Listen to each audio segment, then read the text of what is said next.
দেওয়া আছে 1, 2, 3 এই নাম্বার আছে এবং প্রাপ্ত নম্বরের 5টি ঘর আছে। আপনি শুধু প্রথম ঘরে 20 নম্বরের মধ্যে মার্কিং করবেন।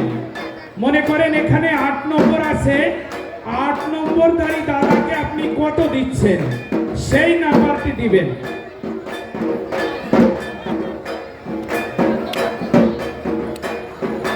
এটা অনেকক্ষণ লাগবে বিচার করতে, আমরা বুঝতেছি।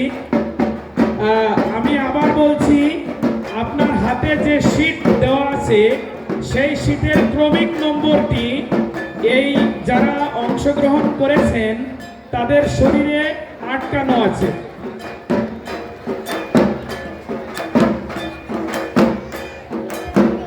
যদি আপনি যে নাম্বারটা দিতে চান সেটি প্রাপ্ত নাম্বারের প্রথম প্রাপ্ত নাম্বারের ঘরে বসাবেন। 20 নম্বরের মধ্যে আপনি মার্কিং করবেন। আরেকটি বিষয় হলো, আমরা 4 জন বিচারককে নিয়েছি, তারা কেউই আমাদের এই দাদাদের সহধর্মিনী নন। সুতরাং দলীয়করণ হওয়ার কোনো সম্ভাবনা নেই। যা হবে সূক্ষ্ম বিচার হবে।